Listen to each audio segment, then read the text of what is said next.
Buenas, en sus hogares cerrando la noche que como de costumbre llega a ustedes a través de las señales de Carivisión, Canal 70, Claro, 26 Altiz, 22 Aster, 46 Telenor para la subregión del nordeste de la República Dominicana. Agradecer es un valor y nosotros tenemos que cumplir y darle valor agregado a eso que hemos dicho, agradeciendo a las personas que nos siguen en nuestras redes sociales, en X, Instagram, TikTok y nuestra página de Facebook. Lo propio a quienes se suscriben, comentan, comparten y le dan me gusta a los contenidos que ponemos a su disposición en el canal de YouTube de Cerrando la Noche. Definitivamente, los acontecimientos ocurridos el pasado 3 del cursante mes de enero, año 2026, a los que no se acuerdan, estamos en el 2026, ha provocado todo un conjunto de reacciones, no solo al interior de Venezuela, cuyo presidente, en una acción ilegal, violatoria de todo el orden normativo de derecho internacional, que vulneró la soberanía venezolana y que posibilitó el secuestro de un presidente y de una diputada,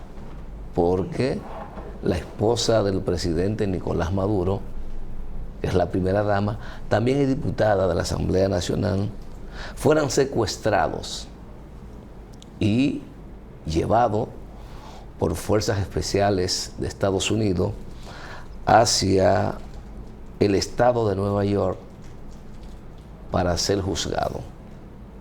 Esto evidentemente todavía no sabemos las consecuencias que va a tener, pero sí hemos visto la reacción de la mayoría de los países y de una parte importante de ciudadanos que en naciones como en Estados Unidos se han estado movilizando, rechazando ese tipo de conducta, donde parece ser que el único límite que tiene el señor Donald Trump, que tiene el señor Marcos Rubio y que tiene el señor Egar, el secretario de Guerra, su límite no es la legalidad, su límite es la fuerza.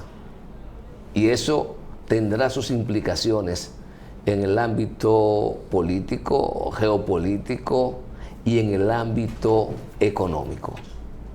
Y sin despreciar lo geopolítico, pero haciendo una concentración, tratando, porque es muy difícil con nuestros invitados solo quedarse en lo político, porque dicho hay una triada que siempre camina junto. Política, derecho y economía, yo no sé si hay mucha forma de separarla. Y el doctor Apolinar Veloz nos ayudará a comprender un poco toda esta situación. Y yo creo que sería bueno iniciar por ahí, Apolinar, antes de que tú des la buena noche, o después que des las buenas noches. ¿Es posible separar la política, el derecho y la economía? No. Primero, buenas noches, Junior, y gracias por la invitación. Por supuesto que no. O sea, la realidad está compuesta por un conjunto de elementos que operan de manera concomitante y que no se pueden dejar fuera del tablero del análisis. Sobre todo cuando se conoce que para gestionar mercados hay que tener Congreso que pase leyes que aseguren el bienestar de todos los ciudadanos, porque es posible que pueda ocurrir que en una determinada economía haya monopolios y que ese monopolio tenga precios monopólicos que perjudiquen a la mayoría de la gente, y debe haber leyes que estén en contra del monopolio. Y esas leyes son políticas, se traducen en normas jurídicas. Por supuesto, obviamente el perjudicado en este caso, que es el monopolista, hará todo lo que esté a su alcance para evitar que el Congreso apruebe una de esas leyes, pero operan de manera conjunta porque inmediatamente se ve lastimado el interés de ese señor. Sencillamente va a hacer presiones políticas, y la va a hacer, presiones económicas, que la va a hacer desde el punto de vista de su participación en la economía, y obviamente eso tendrá repercusiones en la estructura institucional de cualquier país. Y eso es grave, ¿no? Ahora bien, ¿cómo? O sea, me extiendes una invitación para hablar de la economía dominicana. Y la economía dominicana, tú sabes que depende mucho de lo que ocurra a nivel internacional con las economías grandes, particularmente la de Estados Unidos, con la cual estamos ligados. Incluso el propio Banco Central Dominicano ha calculado que por cada 1% que crece la economía norteamericana, nosotros crecemos casi también un 1%. De tal manera que si la economía norteamericana cae, nosotros caemos también. Entonces, antes de que ocurriera el secuestro del presidente Nicolás Maduro, y de su esposa. Y de su esposa. Y de que murieran más de 100 personas. Antes de que ocurriera todo eso, se estaban operando 3 crisis paralelas en la economía norteamericana. En primer lugar, hay una crisis de la deuda importante.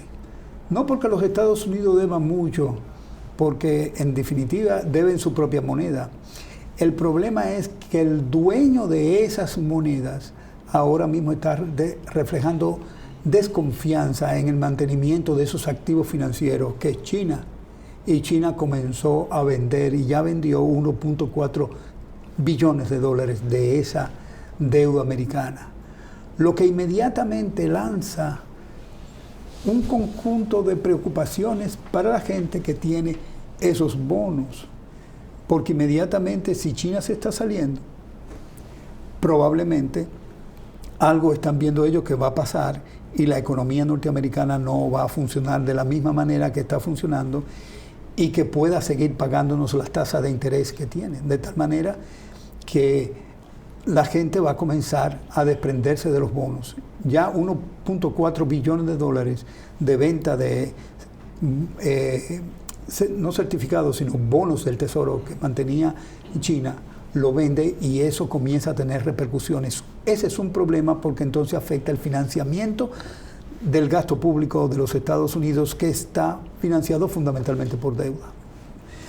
Entonces, Estados Unidos tiene una deuda galopante. Y esa deuda galopante evidentemente que tiene un efecto sobre las tasas de interés, en el sentido de que al necesitar mayor cantidad de dinero tiende a vender más bonos, y lo que va a hacer es esa mayor cantidad de bonos es sencillamente a pedir: si tú quieres que te compre bonos, dame una tasa de interés que sea más atractiva, porque ¿por qué te voy a comprar a esa tasa de interés si tú necesitas capital? Y la gente se está dando cuenta de eso. Entonces, puede dispararse la tasa de interés, sobre todo porque Estados Unidos mantiene el déficit fiscal, y ese déficit fiscal hay que financiarlo. Y ese financiamiento necesariamente tiene que recurrir a la emisión de bonos, y la emisión de bonos son atractivas teniendo una tasa de interés más alta. Lo que hace efectivamente es que perjudica, al mismo tiempo que ayuda, perjudica a la gestión financiera del gobierno, en la medida de que al pagar una mayor tasa de interés hace que el déficit fiscal sea mayor porque el gasto se aumenta. Es el primer elemento. Esos son las 2 crisis, la de la deuda y el déficit fiscal. Pero hay una tercera, y es que la mayoría de las empresas de inteligencia artificial se financiaron con criptomonedas. Y ha comenzado a tambalearse las empresas de la inteligencia artificial, y han comenzado a tener pérdidas que se han reflejado en la bolsa de valores de Nueva York. Y la gente ha comenzado a tomar precauciones, ha comenzado a decir ¿qué es lo más conveniente que yo haga? ¿Monetizar eso o dejarlo? No, y ha comenzado una carrera hacia el oro. Y fíjate que se han vendido inesperadamente una cantidad de oro extraordinaria porque la gente está buscando cuidarse de lo que pueda ocurrir con el dólar. Respaldar su moneda. Entonces, exactamente. Entonces, al mismo tiempo, entonces, que esas tres crisis se están desarrollando, aparece el secuestro de Maduro y su esposa y la muerte de cientos de digamos, ciudadanos, no solamente venezolanos, sino también de origen cubano. ¿Y cuál es el efecto que eso tiene sobre la economía norteamericana? Evidentemente ya la economía norteamericana en el 25 ya venía mostrando una tendencia a la baja. O sea, había una contracción menor de aproximadamente 0.1% para el año 2026, pero comienza a hacer nuevas proyecciones y las nuevas proyecciones establecen que en lugar de ser 0.1%, la reducción de la economía norteamericana en términos de crecimiento será alrededor de 1% menos que el año pasado. De tal manera que se va a contraer la economía norteamericana, nuestro socio comercial fundamental. Y de hecho, eso va a ocurrir este año, pero ya la República Dominicana había tenido una contracción del producto. Lo único que puede ocurrir es que se puede acentuar esa tendencia a la caída del producto. Apolinar, antes de que tú continúes, hablaste del descrecimiento que puede haber o que en Estados Unidos de la economía. Y yo te quiero preguntar si hay alguna posibilidad de que el hecho de que Venezuela, a pesar de el ahogamiento, el estrangulamiento económico a que ha sido sometida desde 2015, haya crecido en el 2024 8.6%, en el 2025 creo que 6.1%. Eso pudo haber influido también en la aceleración de el secuestro y la intervención directa de Estados Unidos en Venezuela. No, yo creo que Estados Unidos tenía que garantizar fuentes de energía que, fruto de los acuerdos que ha tenido Venezuela con China y Rusia, evidentemente colocaban una parte importante de sus recursos petroleros a la exportación a esos dos países. Y fíjate que Estados Unidos ha comenzado una nueva etapa de piratería marítima, sí, en el sentido de que está secuestrando barcos petroleros. Y está asegurando barcos petroleros y se lo está quedando. O sea, no es que Estados Unidos, para prevenir cualquier tipo de desorden en el mercado internacional de petróleo, cogió esos barcos para garantizar los precios. No, lo cogió para Estados Unidos. ¿Qué va a hacer Estados Unidos con ese petróleo? Consumirlo. Consumirlo, evidentemente, porque no. Y sobre todo, que es un petróleo proveniente de la piratería, es decir, que eso no costó nada. Eso me acuerda con los avances de Francis Drake en el Caribe, representando a la reina de Inglaterra, en este mundo, acabando con todos los barcos españoles en aquella época. Es un robo. Sí, efectivamente se trata en la economía que ellos plantean, de la economía del libre comercio. Eso significa una intervención directa en un mercado a través de algo no lícito. O sea, de sencillamente lo que es mío quitártelo sin ningún tipo de consecuencias, porque ellos son el gendarme del mundo.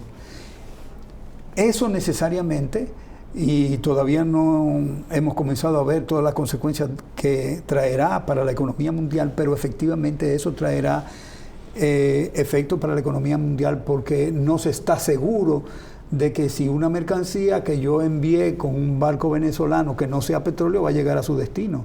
O sea, uno no sabe si las exportaciones, por ejemplo, de cualquier tipo de producto, a los americanos se les ocurrió que hay droga. Que ahí hay droga, sencillamente lo cogen y dicen que es el cartel del sol. El cacao que sacamos. El cartel del sol, porque el cartel del sol ahora ocurre que no lo reconoce la Corte de Nueva York. No existe tal cartel del sol. El Departamento de Estado no lo incluye dentro de las imputaciones. Entonces, evidentemente que este curso de la economía política, en el caso de las relaciones entre Estados Unidos y toda la región del Caribe, tendrá repercusiones evidentemente importantes sobre toda la economía. Pero encima de todo eso, Trump puso los aranceles. Y los aranceles... Bueno, su primer desafío al orden mundial legal es la política arancelaria. Arancelaria fragmentó lo que Estados Unidos había construido, que arrancó en el año de 1990 con la globalización de los mercados. Lo que ha hecho Estados Unidos con la implementación de su política arancelaria en esta administración de Trump ha sido sencillamente fragmentar todo el comercio internacional. Y ya cada uno anda por su cuenta. Entonces, cada uno es libre en este momento de colocar los aranceles que entienda que debe colocar para defender la soberanía de sus propias naciones. O si quiere, de manera más específica, para cuidar el balance comercial que tiene un país con el resto del mundo. República Dominicana tiene un problema grave porque República Dominicana tiene alrededor de entre 2 y 15 mil millones de dólares de déficit anuales en sus relaciones comerciales con el resto del mundo. Prácticamente la economía dominicana ha dejado de producir para el interior y prácticamente todo lo que se hace aquí es importar. Es una economía de la importación. Seguimos importando más que lo que producimos. Claro, entonces eso me acuerda que algunos de los defensores de la apertura comercial decían de que no importa, todo lo que sea más barato fuera del país hay que traerlo para acá.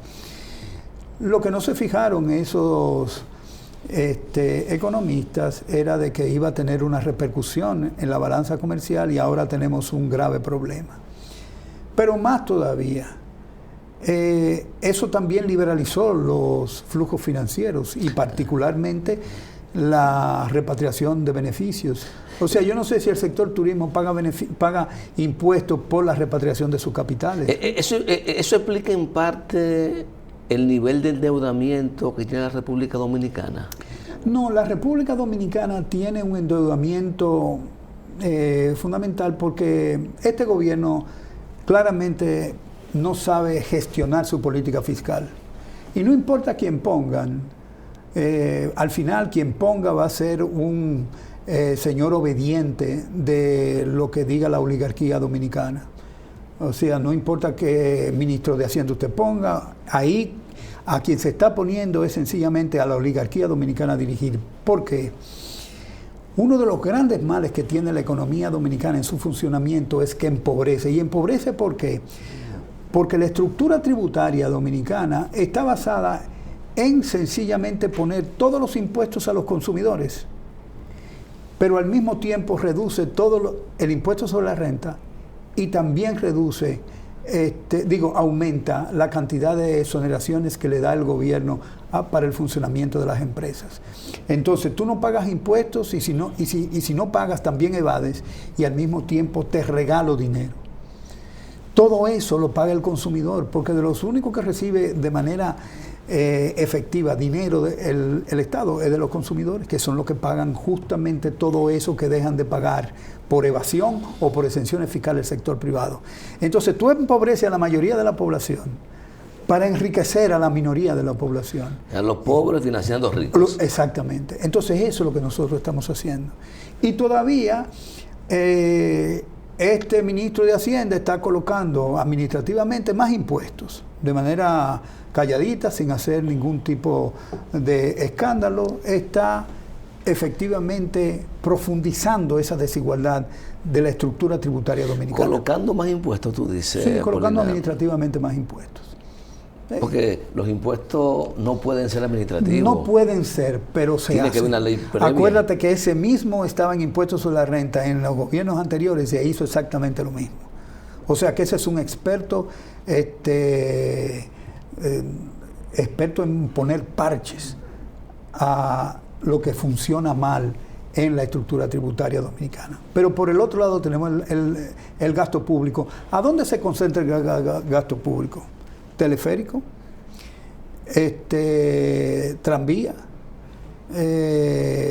¿cómo se llama? La finalización de la otra línea del metro que va hacia el norte de la capital, carreteras, etcétera.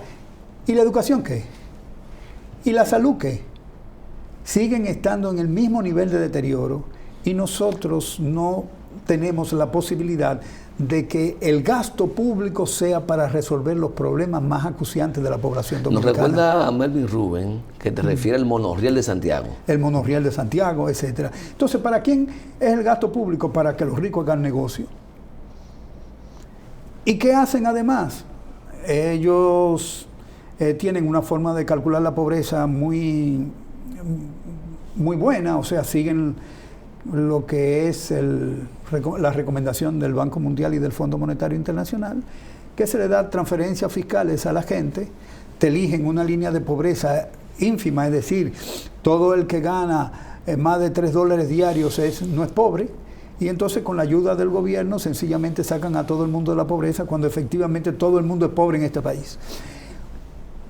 ¿Por qué aquí no hay empresas que, digamos, sean consistentes con la política de educación que está planteando que se hagan profesionales técnicos en la tecnología digitales? Y aquí hay empresas que utilicen innovación con inteligencia artificial, con la aplicación de técnicas digitales para mejorar, digamos, su gestión.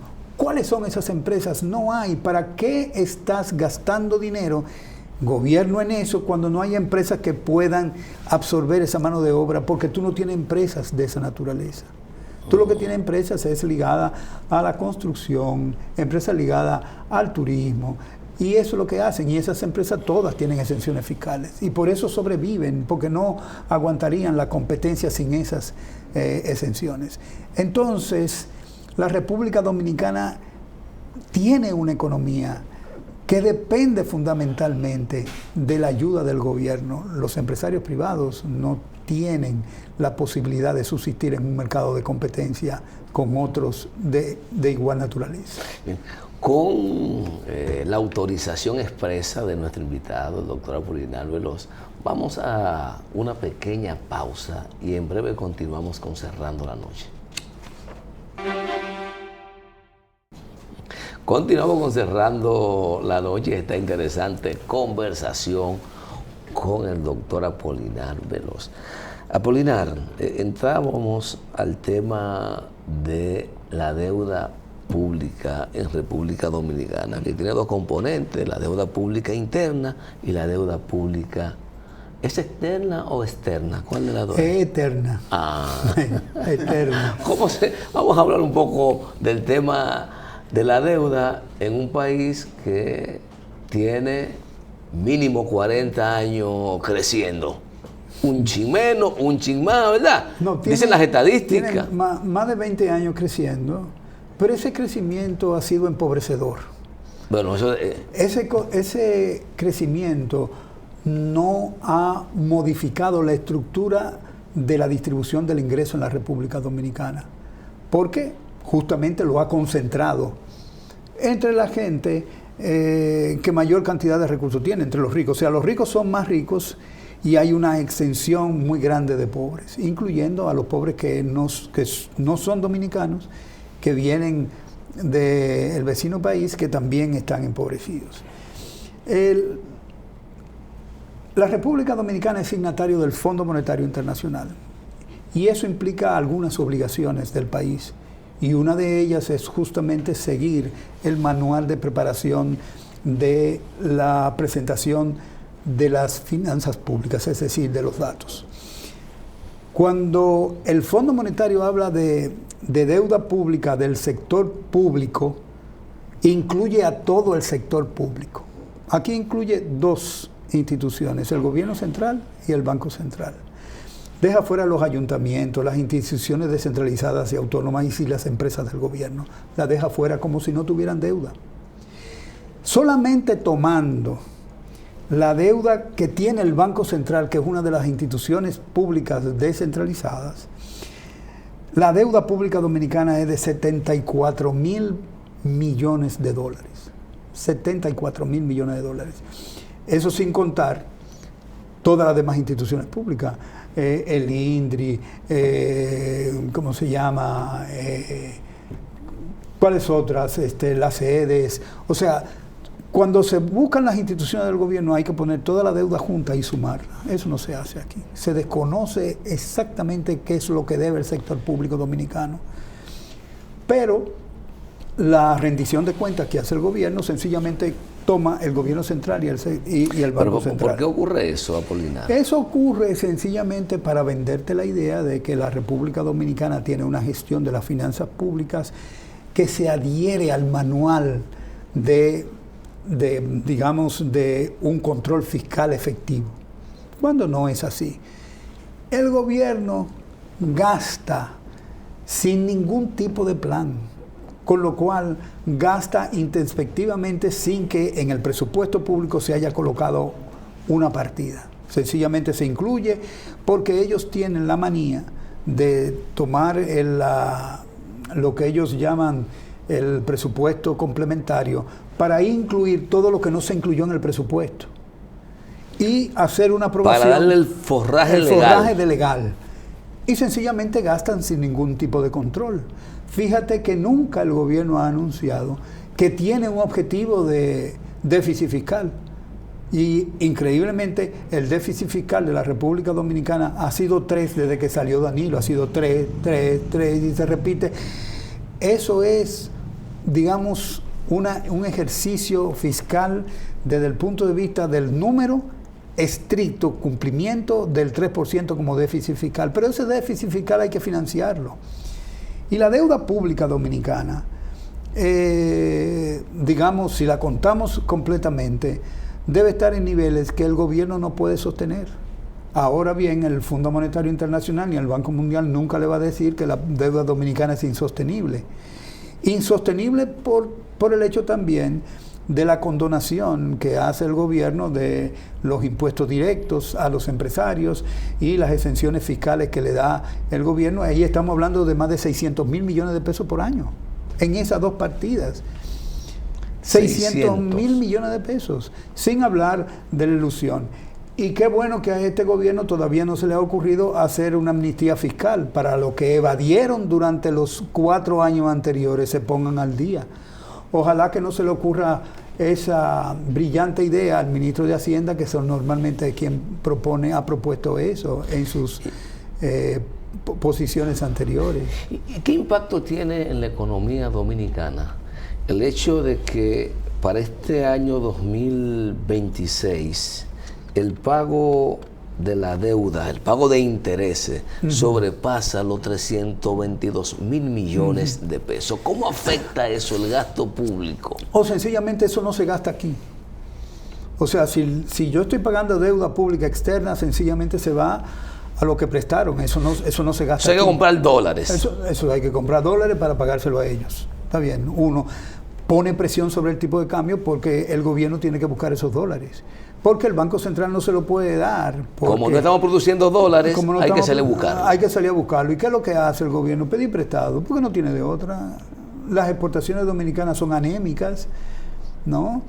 Y son portentosas las importaciones dominicanas. Aparte de Haití, ¿hay algún otro país en que la balanza sea positiva? Ninguno. En Centroamérica, con ninguno de los países centroamericanos. Entonces ellos aprovecharon el DERECAFTA. Y sencillamente un perdedor absoluto del DERECAFTA es República Dominicana. República Dominicana está perdiendo con todos los países, excepto Haití, que no forma parte del DERECAFTA. Entonces, hemos tenido desaciertos importantes, y lo peor de todo, que esos desaciertos se profundizan. Y que esta administración no ha puesto todavía un tope al endeudamiento público. Pero creo que se aprobó una ley. No, hubo una ley de responsabilidad fiscal. Sí, que pero le pone esa tope. Ley de responsabilidad fiscal tiene justamente lo que ellos tienen, 3% de déficit. El problema es que la deuda pública sigue creciendo y que no hay forma de detener el crecimiento. Entonces, si no se modifica ese 3% y reduce a 2.5, se reduce a 2, entonces la deuda pública va a seguir creciendo. Va a seguir creciendo, sobre todo por el hecho de que, a pesar de que el Banco Central ha mantenido supuestamente un control sobre el tipo de cambio. Hay que recordar que el tipo de cambio lo tomaron en 34 y está en 62. Si se hiciera una auditoría de la calidad de esa deuda y de la utilización de esos préstamos, ¿pasaría bien? No, se quemarían con cercano, como 30 sacarían en una evaluación. Es que no se... Eso es casi F. No, eso es F. Eso es F. Habría que buscar otra letra porque eso es todavía peor. El asunto es que se toma prestado para hacer supuestamente determinados proyectos, pero no hay una ejecución del gasto que establezca con claridad que ese dinero que se tomó prestado fue para hacer el hoyo de la 27, ¿cómo se llama? El túnel de la 27. No se sabe. Se dijo originalmente que se habían tomado el dinero del contrato nuevo con Aerodón, pero ese dinero no se puso en la Tesorería Nacional. De ese dinero no se sabe cómo salió. No hay muestras contables de que eso se haya utilizado plenamente para ese propósito. Entonces, como usted tiene una ejecución del gasto que es un desorden, entonces efectivamente usted tiene una política fiscal que es un desorden. Y ese desorden lo que está ocasionando para toda la gente, lo vamos a sentir en los bolsillos porque el gobierno necesita más dinero. Y nosotros los consumidores somos los que lo vamos a pagar. No lo va a pagar ninguno de los que está en el Consejo Nacional de Hombres, ¿es de hombres de empresa o de mujeres y hombres de empresa? Es el Consejo Nacional de la Empresa Privada. Ya es con él, ya no es ni hombres ni mujeres. Sí, o sea, ahí están todos juntos, no lo van a pagar ellos, por el contrario, lo vamos a pagar todos nosotros, los consumidores. ¿Y qué va a ser el resultado de eso?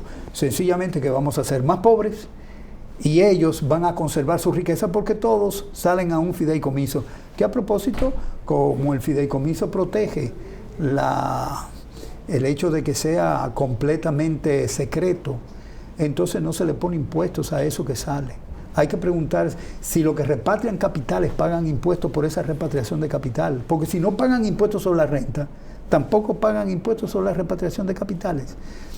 Hay un país que se tomó como ejemplo para normar las políticas públicas en este país, que fue Chile.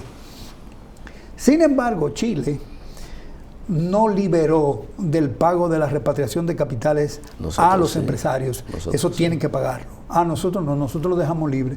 De eso, los que fueron los defensores de esa política no dijeron absolutamente nunca nada de esa diferencia fundamental en las relaciones comerciales de este país con el resto del mundo. Chile, sí, tú vas a repatriar, pero tú me tienes que pagar por la repatriación. Cuando vemos los números que nos dicen, bueno, que el turismo generó 10.000 millones. Imagínate que de esos 10.000 millones hayan 3.000 de utilidades netas. Eso se lo pueden llevar sin ningún problema. Se lo llevan sin ningún problema. Lo que produce Barrigol se va sin ningún problema. No, Barrigol paga 3 impuestos. No, pero digo de su ganancia. De su ganancia, sí, de las ganancias netas. Pero lo que pasa es que Barrigol define ganancias netas de manera distinta como lo define el Código Tributario Dominicano. Ellos tienen su propia Ellos tienen fórmula. su propia forma. Y ellos pagan lo que entienden que debe pagar. Primero, ellos tienen una empresa en el exterior que se encarga de vender el oro.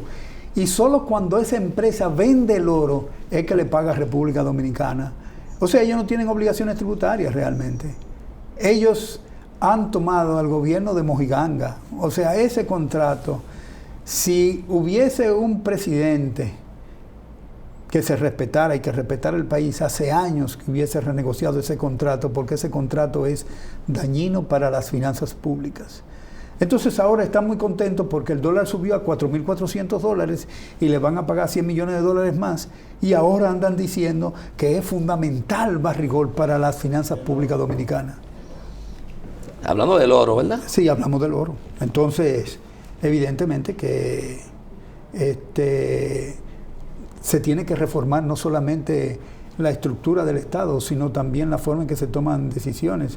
El gobierno, el presidente de la República Dominicana no debe monopolizar todas las decisiones de este país, porque eso no es democrático. Democracia es discutir eso en el Congreso. Obviamente, si el Congreso fuera un Congreso que no fuera comprado por la oligarquía.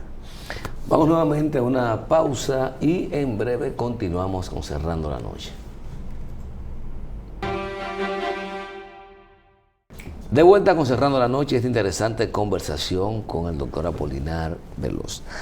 Apolinar, la República Dominicana nació con un conjunto de problemas que parece que han sido decretados no resolvibles por los siglos de los siglos, porque políticos vienen, políticos van y los mismos problemas de siempre. Parece que dentro de esa dinámica se inscribe la política fiscal en la República Dominicana. Y la política monetaria. Y la política monetaria. Hay pendientes grandes reformas en esa materia. De hecho, hay una que está prevista por ley, la otra es una decisión política, ¿verdad? Pero hay una que está definida textualmente por la ley, inclusive el plazo en que debía hacerse. Sin embargo, igual gobierno viene, gobierno van y evaden esa responsabilidad. Yo quiero que en este bloque nos ayuden a entender un poco por qué ocurre esta cosa y cuáles son, digamos, las iniciativas que tenemos que tomar para dar el salto que necesita el país. Sí, antes de responder a la pregunta, quiero hacer una aclaración en el sentido de que había dicho $4.400. Debí completar la frase por onza Troy de oro. Eso es importante, por eso, digamos, la empresa se mueve de manera diferente. Mira, la política monetaria, en términos generales, aparentemente es consistente, porque como el gobierno gasta, y si no tiene con qué gastar, pide prestado, evidentemente que la política monetaria debe ser restrictiva para evitar que haya inflación. O sea, tú tienes un gobierno demandando mucho, sobrecalienta la economía, la demanda crece mucho y el sector productivo está imposibilitado de responder al mismo ritmo de la demanda, y sencillamente se genera inflación. Entonces, por esa razón, el Banco Central lo que hace es mantener una política monetaria restrictiva que mantiene las tasas de interés altas. Pero eso es contradictorio con el crecimiento económico. La política monetaria debe servir para estimular el crecimiento económico, pero una tasa de interés alta de 14 y 16% en la banca comercial es, digamos, limitativa a cualquier tipo de negocio que genere menos de esa para cantidad. préstamos comerciales, porque para préstamos personales... No, para préstamos personales es 28%, para tarjeta de crédito es 58%. O 60%. O 60%. Y hasta 72% se llega. Claro. Entonces, en ese sentido, ¿qué es lo que hace la política monetaria? Lo que hace la política monetaria es aumentar la tasa de interés y reducir la inversión privada. Pero la inversión privada es uno de los elementos fundamentales del crecimiento económico. Todos los modelos neoclásicos que utiliza el Banco Central de la República Dominicana establece como elemento fundamental del crecimiento económico la inversión privada. Si la inversión privada está cayendo, como de hecho cayó, eso efectivamente hace que la República Dominicana tenga una tendencia a la caída. No una tendencia a la caída por el hecho de que las condiciones internacionales nos han impuesto condiciones que impactan negativamente sobre el desempeño. También variables internas, y esa es una de ellas, que está señalada en el informe del Banco Central. Una tasa de interés más atractiva puede incitar, influir en el incremento de la inversión y de la creación de empleo.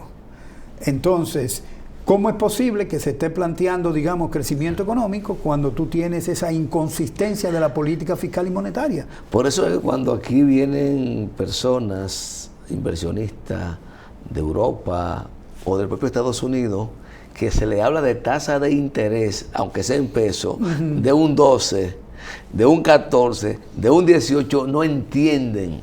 Porque esa gente la tasa es -1. En términos reales, ahora claro. Bien, pero en Estados Unidos es posible que tú puedas encontrar tasa de 4%. Anual. En República Dominicana es 18% anual. Entonces, ellos no entienden cómo es ese negocio aquí. No, lo que hace la gente es traer sus propios recursos o tomar los recursos fuera de aquí. Lo toman prestado allá. Lo toman prestado fuera de aquí. Entonces, esa política monetaria no estimula el crecimiento económico, sino que lo contrae. El propio Banco Central dice que la inversión cayó, o lo que ellos llaman formación bruta de capital, cayó en 2.2% para el año del 2025 y se proyecta que caiga también para el 2026, porque las condiciones internacionales evidentemente no son favorables para la expansión de la economía dominicana. Entonces, ¿qué quiere hacer el gobierno? El gobierno lo que quiere hacer es justamente insistir en el gasto, porque lo que está haciendo es querer gastar más. Pero gastar sin más, tener la fuente de ingreso clara. No, la fuente de ingreso podrían estar ahí. Si él quisiera gastar más, lo que tiene es que comenzar a cobrarlo, las exenciones que le da al sector privado y tener un plan de eliminación gradual de la evasión fiscal. ¿Por qué la resistencia al pacto fiscal? Por esas dos razones. Porque tienen que cobrarle a la gente que financia las elecciones. Porque es la oligarquía que financia las elecciones, es decir, es la oligarquía que pone el presidente, que pone el Senado y que pone las altas cortes. Vamos a estar claros. No es igual como ocurrió en México, que ahora tú y yo como ciudadanos podemos elegir los jueces, o como pasa en Estados Unidos. En algunos estados. En algunos, sí. Entonces, ¿cuál es el asunto? El asunto es que dar mayor democracia, eso significa tener una contradicción frontal con la oligarquía que financia las elecciones. ¿Qué relación tiene la democracia y el bienestar ciudadano? Si todas las decisiones las toma en su despacho el presidente, y eso no se discute en la sociedad, con la sociedad dominicana, entonces lo que se hace es sencillamente que las decisiones favorecen al sector minoritario de la sociedad dominicana y desfavorece y limita las posibilidades de desarrollo del resto de la sociedad. Es decir, que de mantenerse las cosas como están, los funcionarios electos y designados van a favorecer siempre a los financiadores y no a los votantes. Exactamente, pero no solamente eso. Si tú das un vistazo a todos los ministerios, ahí tú te encuentras un representante de la oligarquía dominicana. En industria y comercio hay uno que ha mantenido, por ejemplo, por muchísimo tiempo, 2 impuestos por una medida administrativa sobre el gas licuado de petróleo. Que eso significa 35 pesos por galón de gas del GLP. ¿A quién afecta eso? A los consumidores dominicanos. Y se lo estamos pagando para que se queden con ellos. Con eso, ¿qué se hizo? Se amplió la capacidad de almacenamiento de los importadores de GLP. ¿A costa de quién? Del consumidor dominicano. Pero el consumidor dominicano no tiene una acción en esa empresa, que fue que lo financió. Entonces, evidentemente, que es un gobierno de esta naturaleza que toma decisiones encerrado con el sector privado, toma decisiones que no favorecen a la población dominicana. Y eso lo tienen que entender el público. El público tiene que entender que la forma de gobernar es para satisfacer a un grupito con el perjuicio de la mayoría de los dominicanos. Y eso es lo que ha hecho esta administración, desafortunadamente. Pero ese tipo de conducir la cosa pública, evidentemente que entra en una franca contradicción y violación a la Constitución de la República. Por supuesto, porque la Constitución, lamentablemente, Balaguer tenía razón, es un pedazo de papel. No importa que se hayan hecho reformas, el comportamiento de los partidos políticos que han pasado por el gobierno ha sido exactamente igual. No hay respeto por la Constitución ni las leyes. ¿Qué valor le das, Apolinar, en esa perspectiva a la conciencia ciudadana y al comportamiento de la ciudadanía? Excelente pregunta, excelente pregunta. Yo creo que de la única forma que puede haber un conversatorio social entre los muchos abandonados por el gobierno y los muchos y los pocos protegidos por el gobierno es si la gente entiende que las políticas públicas están abonando el camino de una confrontación social. Y eso hay que evitarlo. Y se puede evitarlo haciendo políticas públicas que intenten normalizar o por lo menos igualar de alguna manera lo que es la distribución del ingreso en el país. Somos muchos pobres, ¿no?, con un poquito de ricos que tienen todo. Y todos no lo tienen aquí, lo tienen fuera del país. Lo peor, muchos pobres que piensan como ricos. Y entonces hay muchos pobres, evidentemente, que quisieran, o sea, le han vendido a través de las redes y a través de la gente que opera redes sociales para decir que la gente se puede hacer rico. Marx, permítame que lo cite, tenía razón cuando en el capítulo 21 del primer tomo del Capital, refiriéndose a la acumulación originaria del capital, dice que el capitalismo nació brotando lodo y sangre de sus poros. Ningún rico se hace rico con trabajo duro, porque si no, todos los pobres fueran ricos. En el campo no hubiera un pobre. No hubiese un pobre. Entonces, esa falacia de decir que trabajar duro, no.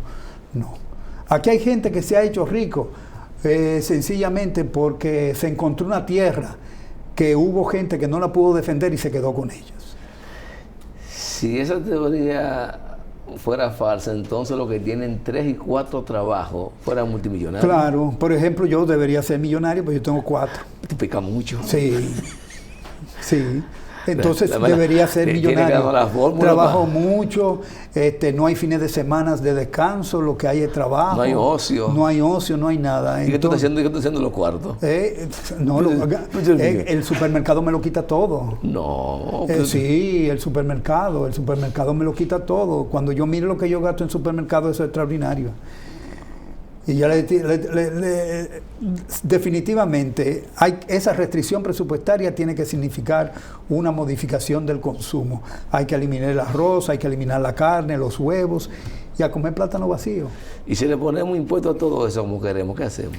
Bueno, eso significa que tú colocas en el ostracismo de la distribución del ingreso a la gente. Apolinar, como siempre, agradecido de que comparta sus sabidurías y experiencias con el público de Cerrando la Noche.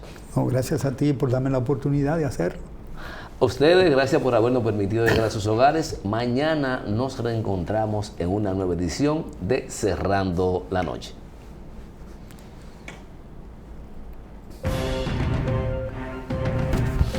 Entonces, en esa última parte,